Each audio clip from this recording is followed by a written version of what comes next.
Welcome to On the Brink with Andy Simon. I'm Andy Simon, and as you know, my job is to get you off the brink. So I go looking for interesting people who are going to share with you their stories, and in the process, help you do something very important. If you're going to improve or change, you need to see, feel, and think in new ways about whatever it is that's troubling you, the challenges, whether they're personal or professional. The idea is that when you hear someone else's story, your mind begins to adapt its own story. And if they could do it, so can you. So today I have with me Lotus Buckner. Now, Lotus is a wonderful woman who specializes in the human resource area. She's got a book called The Joy of HR. Now, I was executive vice president of a bank. I will tell you that HR was not joyful.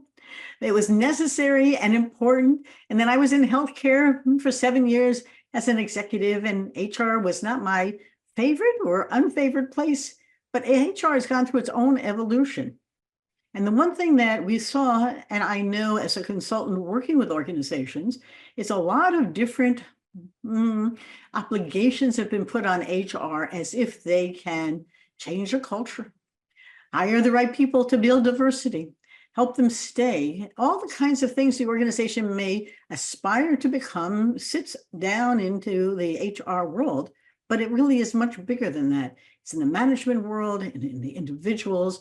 And if you keep pushing it down to HR, it may never happen because that's not necessarily their strength or their role. But Lotus is going to tell you about her own journey. And in that story, she's going to help you see how that's evolved and that the work she's doing now. Let me read you her bio. She's a founder and CEO of LB Talent Solutions. I have a hunch LB is for Lotus Buckner, and I love it. She's had been VP of People and Culture at Chowbus. She'll tell us a little bit about what Chowbus is. And she really understands how HR differs in startups versus corporate environments and how to get the best of both worlds without sacrificing goals and values. She understands different approaches in small businesses and startups and in the corporate environments. Why these differences matter for HR practitioners is essential. They aren't the same worlds that you're living in. You know, as an anthropologist, people say, how do you study, business? Don't you study small scale societies? And I say, what makes you think a business isn't a small scale society? They have rituals of initiation, all kinds of the things that small societies have. She's been recognized by Crane Chicago Business as a notable HR leader, and she's the winner of several leadership awards by the American Hospital Association. So with us today is a woman who's really going to help you see, feel, and think in new ways about this wonderful thing that we call human resources. Lotus, thank you for joining me. Thank you for having me, Andy. Tell the listener or the viewer, who are you? What's your journey been like? What's your story? Share it, please. What a wonderful question. I wish I knew. I think it's an ongoing journey, but I really kind of fell into this world when I was in college. I was the kid who could not decide on a major. I think I went through about 6 majors while I was in school until mom was like, time's ticking and so is money. Let's go. And I ultimately wanted to make an impact, and I've always wanted to make an impact in the world. And so my school had launched a new major in community and nonprofit leadership. And I just thought, wow, that really fits with a lot of my values. And so I ended up majoring in that, but they made me pick what we call a professional concentration where I went to school. It's basically a minor. And I'm looking down the list and nothing really appealed to me, but one was management and human resources. I had no idea what HR was back then, but I was like, maybe I would like to go into management one day. I'll do that. Well, I chose that, took my first HR class, fell in love, and the rest is really history because once I took that first class, I still remember my professor and still taught to her. And once I took that class, I knew that's what I wanted to do. And funny enough, I went to a nonprofit hospital for an internship in HR and ended up there for about 11 years. So it really kind of coincidentally meshed with my chosen degree. And so that went really well, but grew my way there to lead their HR efforts. and spent some time in IT while I was there, as well as operations, which I talk about in my book, how important I think it is that HR leaders understand the business and have a different purview than just the little HR silo that we might live in sometimes. And so that's kind of how I got into this world. You know, I have a wonderful gentleman who I've interviewed a couple of times. His name is Sri Kumar Rao. And I said to him, I'm truly a believer in chance and serendipity. And he says, well, actually, God is watching you. And I said, well, I don't really believe in God. He said, but he believes in you. And I laughed and I said, okay, I accept that as an explanation of why my life has been really a lot of good finding things a little by chance, a little by design, a little intentional, and a little by luck or smarts. But sometimes the stuff has come and I went, oh, that's exactly right, just as you're describing. And sometimes it comes and I said, well, that's interesting. And a detour is okay as long as I get back on my own path. And your life has had some of the same qualities to it. So I fully appreciate when you look down the list and nothing appealed and there was, and you jumped in and said, oh my, because I too remember my first course and my first professor and the things he said about anthropology. And I said, I don't want to do it. I want to be it. And that becomes who we become. So this has been very interesting for you. So you spend time in hospital care for human resources. And after that, you didn't jump into your own business, did you? No, I did not. So while I was there, we grew a lot. We went from 2,000 to 4,200, from 4,200 to 17,000. Oh my goodness. Yeah, so it's also, 11 years in one place, but there was a lot of change in those 11 years.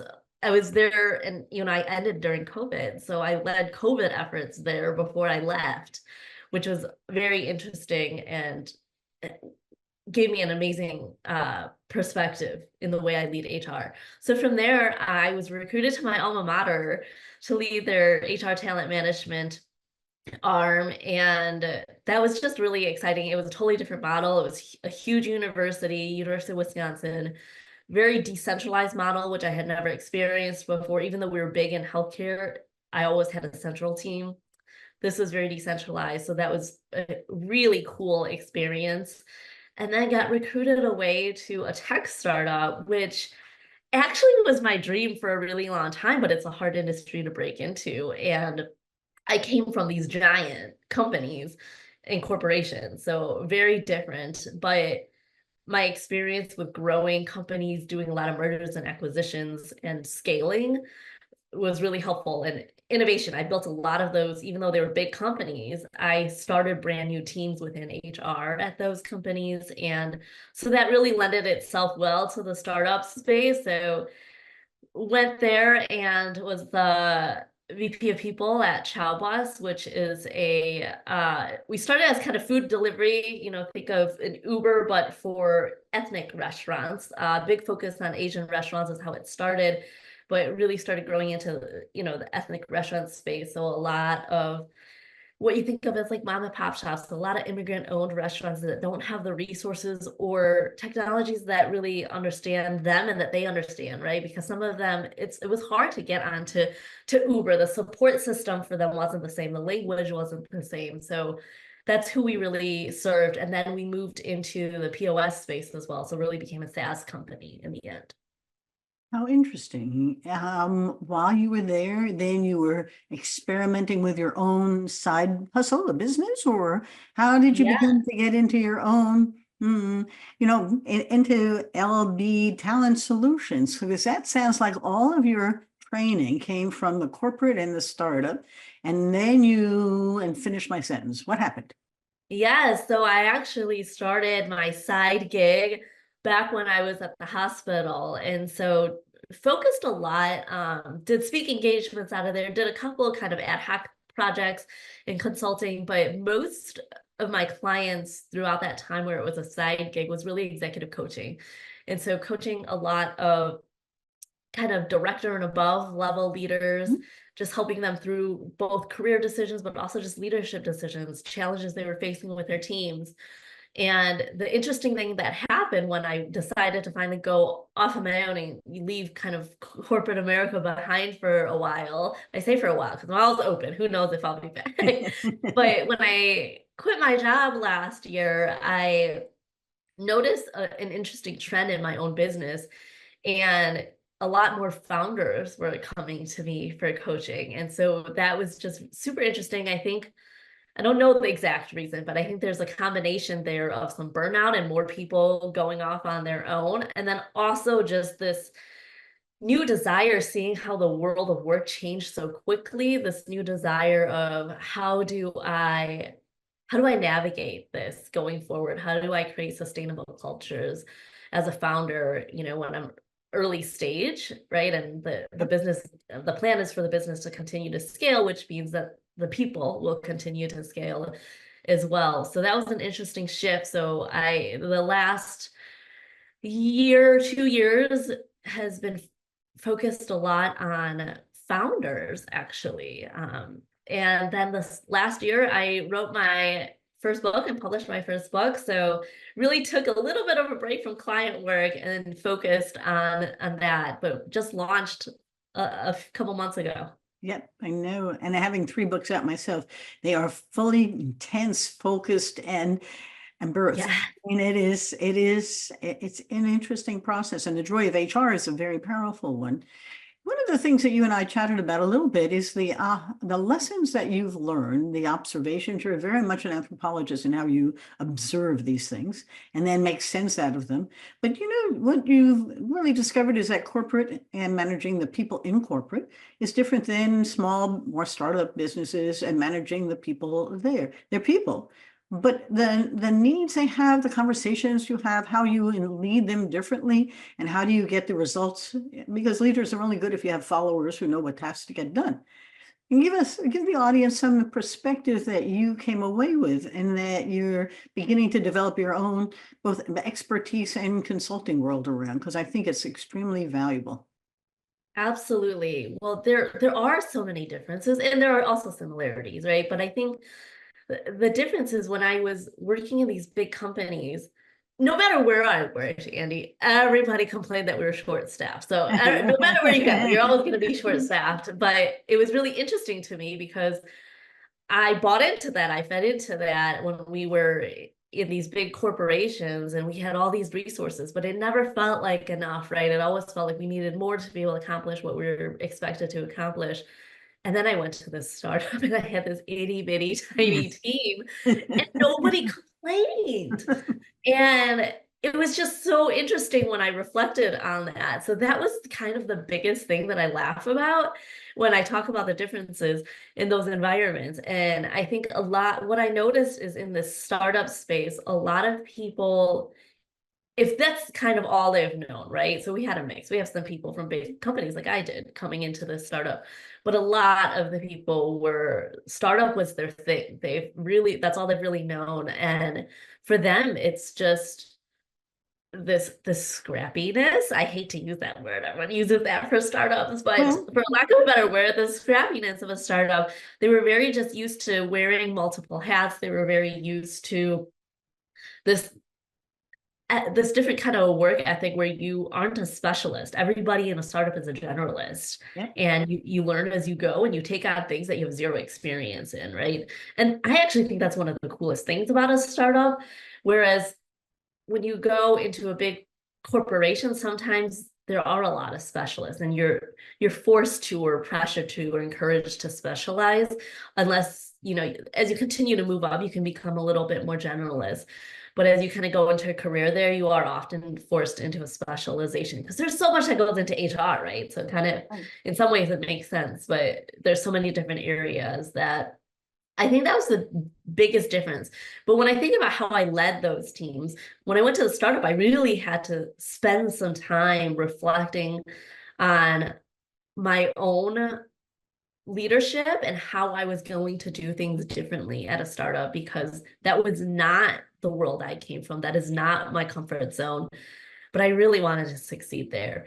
And ultimately, when I think back and what I did at that time, when I really think about where I had success as a leader, whether it's a startup or a giant company, intentional leadership is kind of what I fall back onto, because we can talk about servant leadership, we can talk about authoritative leadership, we can talk about all these leadership styles. That's like, there's a ton of research on that, right? And we put people in these boxes.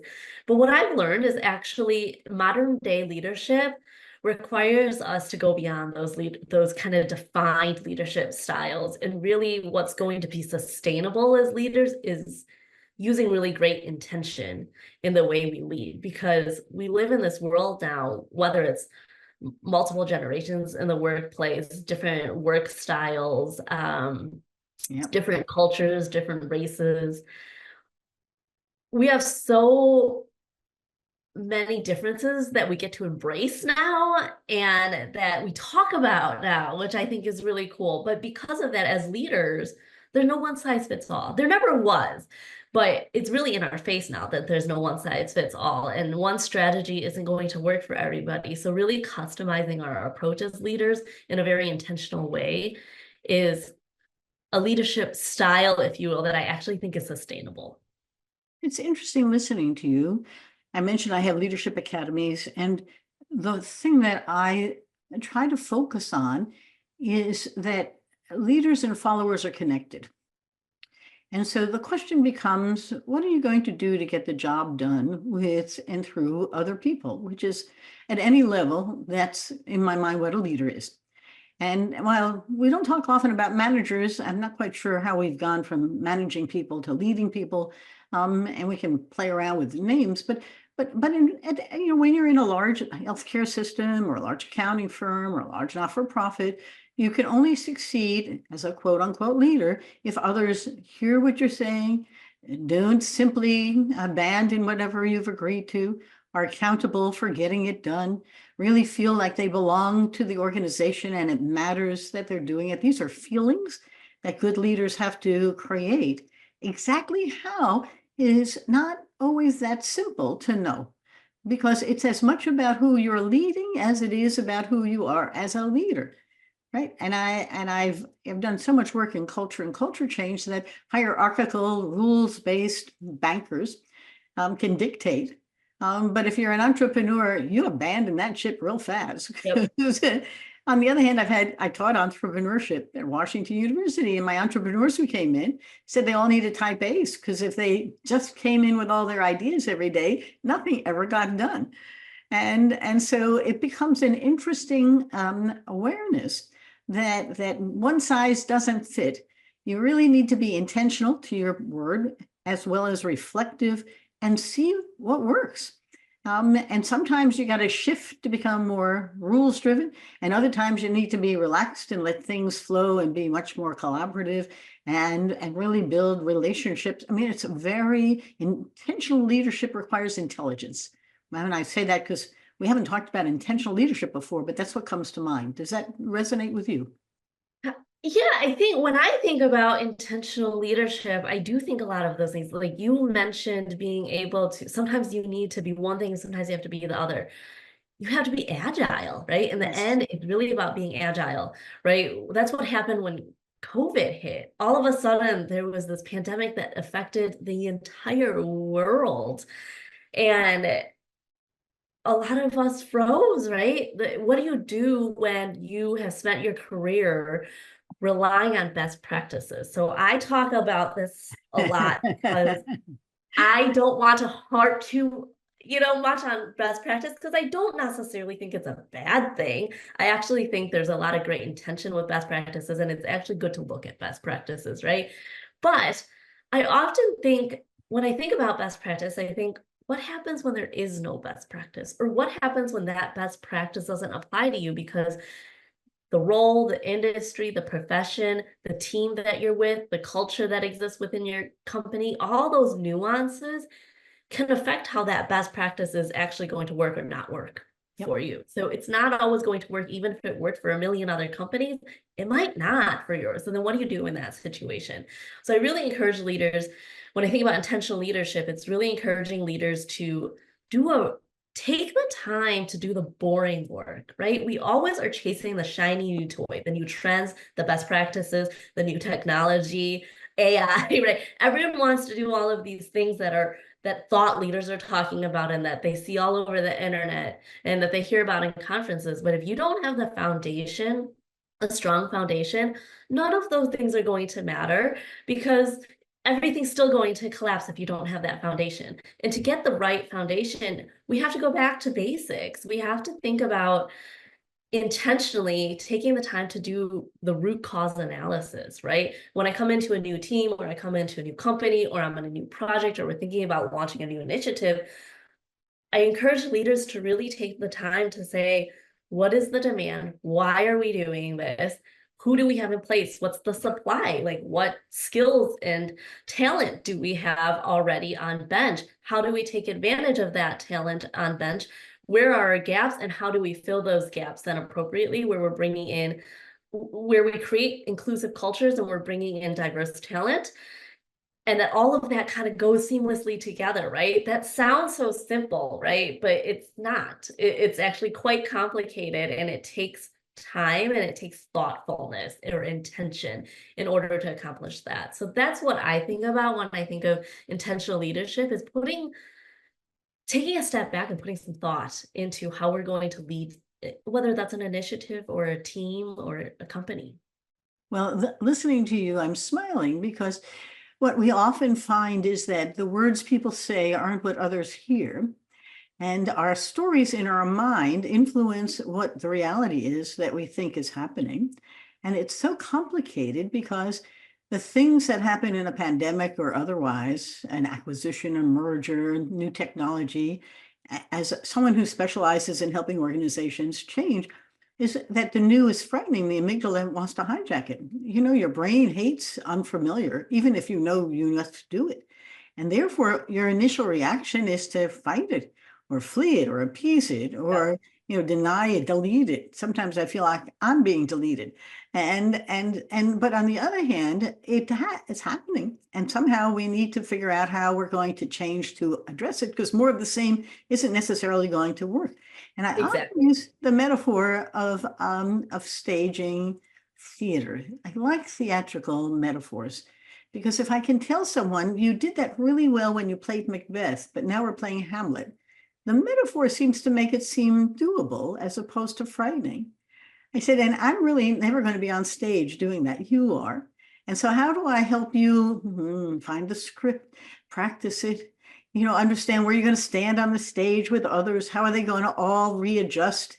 Because if Robert Redford could do it, or Vanessa Redgrave, so can you. You just need different tools now to play a different role. And that's what change is all about. But leaders need to understand that, because they're never on stage playing the role. They're the director, or they're watching and applauding, and they are changing today. It's not an army where you're in the front. Right? This is so interesting. You enjoy what you do, don't you?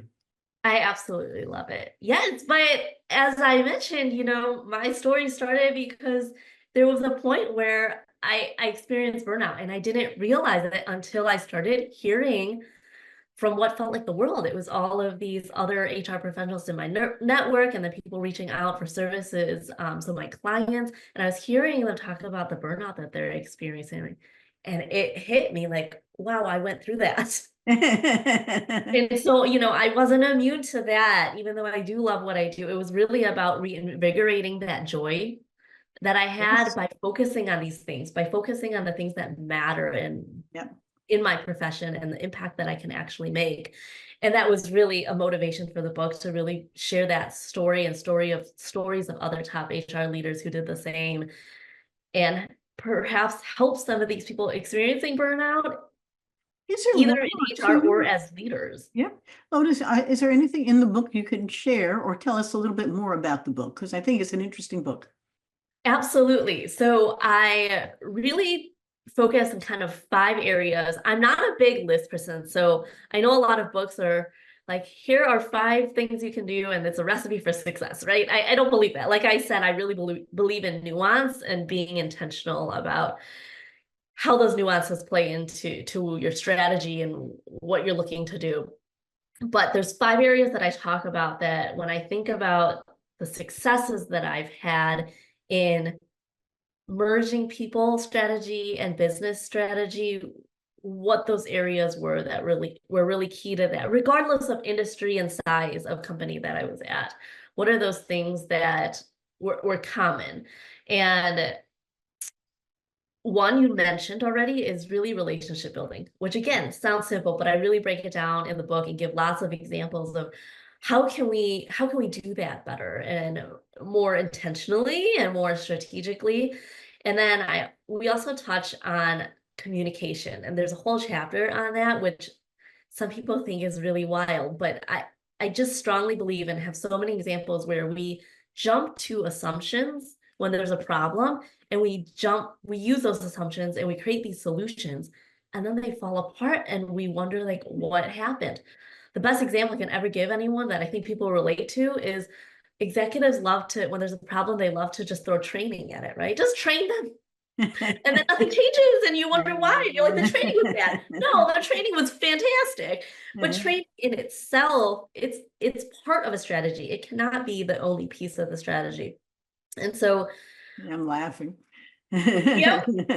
You know, root one and cause. only solution, train them. And then what happens? How many HR professionals have heard that, right? And so that's just the most relevant probably example, but we make these assumptions and we solve for things that aren't even the problem in the end, right? And so having that intention, doing that root cause analysis, what I have found over and over again in my career is so many times when we do that intentional root cause analysis, it comes down to a lack of communication. We didn't tell someone something. We didn't involve people. We didn't share. We didn't do change management appropriately. And so it's really interesting because that was a very common theme throughout my career whenever there were issues and we solved for those issues using other strategies. And when that didn't work and we came back and looked at it more intentionally with more thought, we found out it was a communication issue. So spent a whole chapter on that. And then I spent a whole chapter on intentional leadership too, which I know we've talked a little bit about already, but I break it down into different steps that we can take and things that I think are really important for intentional leadership. And I'll give you one here that I just think is the best one if you don't take anything else away. I'm a believer in borrowing concepts from other professions and other industries and applying them to HR. I'm with you. And one of those is from product management. So I have a lot of product manager friends. They always talk about customization and personalization. And I think HR and leaders in general, not even just HR leaders, but leaders in general really need to adopt that. And so what I mean by that is as leaders, customization and personalization is the push and the pull, right? We as leaders need to ask for information. We have to get to know our employees and our team members and understand what their needs are in order to serve those needs the best, in order to lead those people better. But we also need the pull. So we have to be open. We have to be open to what we don't know about them, what they haven't thought to tell us, right? We have to be open to the fact that they might need to pull from us what they need. They might need to pull out some leadership that we did not think of yet. Yes. And so I really love that concept, and I think we should be applying that more to leadership. You know, I thought you might be going down a different path, and that is think of your employees as customers. And if you did, you're selling them all the time on why they should be there. Yeah. And instead of assuming that they are there for a job, think of them as people who you want to retain, develop relationships with, have long-time involvement, engagement, all the words that are out there. But it's a little like a customer, and the difference is minor. First, you work hard to recruit them. That's not that different than finding a good customer. And then you want to continually to provide services that they can act on. So, you know, humans aren't that different in those two different roles. But to your point, you know, the customization, the personalization means that this isn't just this is a person.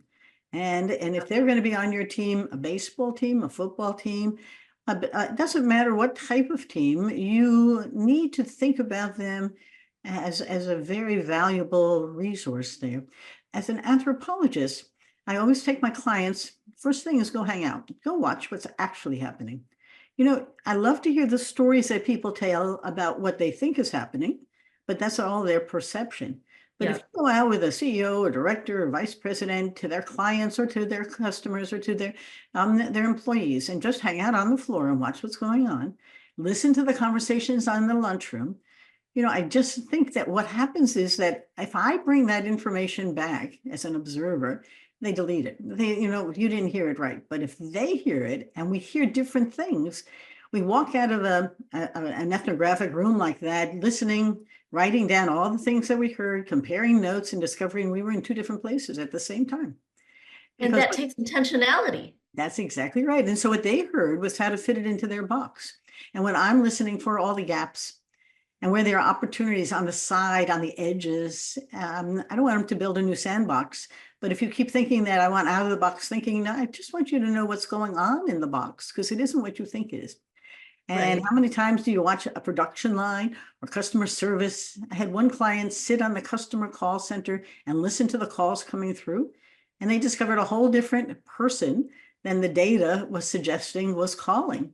It was a real person with a real need. And there's Yeah. customer service people were moving them through that process as fast as they could without really thinking about what the opportunities were. So it is a tool that I add to your toolkit because a little observation might open up great opportunities.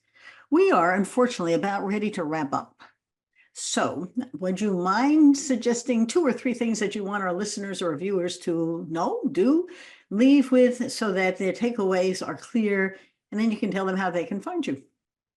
Absolutely. Well, I think, like I said, the biggest takeaway I think is really personalizing and customizing our leadership style because one size no longer fits all.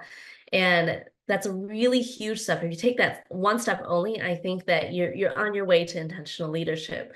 But it's really about how can we be more thoughtful and take a moment to do maybe the more basic, more boring thing, which is to do a root cause analysis and be more thoughtful before we jump into solutions, Yep. jump into following trends and best practices, jump into implementing and spending all this money on a new technology before we've done the real work to set the foundation and make sure that that foundation is really strong. So I would encourage people to do that first. Good. And I please add to everyone who's listening and watching, go hang out. See what's really going on. Listen to folks at lunch. Let them tell you their stories and just be humble and kind enough to be willing to listen before you jump to solutions that you may not match what has to get done.